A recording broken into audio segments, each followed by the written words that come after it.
In residential remodeling, it's pretty common to find business owners wearing several hats. It's also common to find those contractors constantly chasing projects and cash flow, even though work seems to be steady.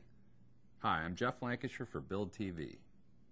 In those instances, remodelers often get themselves in the trap of not compensating themselves enough to cover their overhead and generate enough net profit to grow.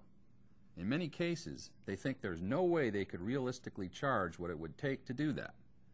But what if I told you that you could charge at least a 50% markup on your hard costs and come away with a minimum 33% gross profit? That's the advice and practice of some of the industry's leading firms, including Strite Design Remodel in Boise, Idaho. In fact, Jim Strite speaks to and mentors other remodelers on how to calculate and get paid for their costs and time. Here's how Strite and other successful remodelers calculate minimum markup and margin. Let's take an estimated job cost of $10,000, just to make it easy. That's just your cost for labor and materials. Strite advises a 50% markup, which means adding 50% to the job costs, or $5,000, to those costs to determine the price of the job, $15,000, presented to the client. Now let's pretend everything goes well and your hard costs come in at your estimated $10,000. Once you get paid, you have a $5,000 gross profit, which equates to 33%, or 1/3 of the sales price. The bottom line, a 50% markup equals a 33% gross profit. Seems like a lot, right? Well, here's where it goes, or is supposed to go, if you're keeping track of all of your overhead costs and want to achieve a reasonable net profit.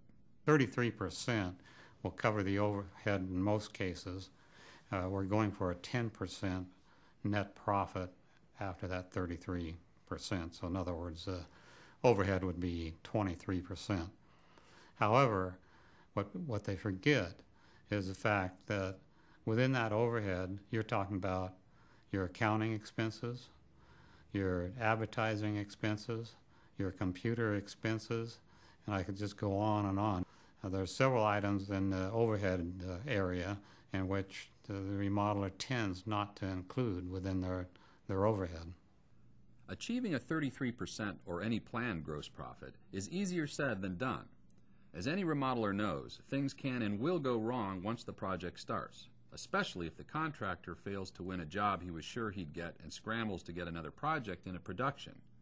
What generally happens when we try to expedite a job into production is we have a much higher probability of missing several items within the direct costs, so consequently our pricing is off.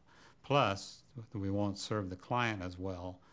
Now the client is going to start asking more questions, more clarification, and taking up more time with the owner-operator, with production, which is going to drive up the hours on it.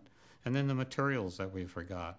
And then the subcontractors that we didn't have out to the job site to look at the job site prior to making that proposal because we had to push it into production. It's going to tell us that we knew it, like the electrician, that we need a new electrical panel, which we did not have in the bid.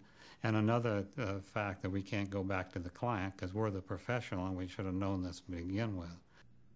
Profit is further compromised if a key employee leaves in the middle of a job, adding to costs that can't be recouped. It's not something we can charge a client for. So we're going to have to absorb the cost.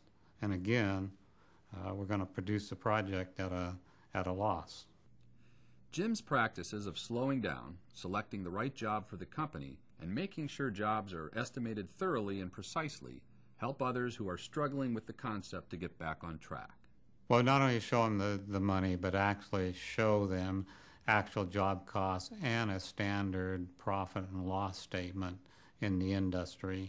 And then also share with them, if you're the mentor, share with them what sort of markup you're doing. And once they see that other people are doing it, their confidence will build. To find that mentor, whether it's Strite or someone else, Jim encourages remodelers to attend industry conferences and events, tap into the vast resources of NARI and the NAHB Remodelers Council, and seek out networking opportunities to gain a better perspective and confidence about what to charge for their work. My thanks to Jim Strite for his insight, and thanks to you for watching Build TV. Tune in again for more ideas to help build your business. For Build TV, I'm Jeff Lancashire.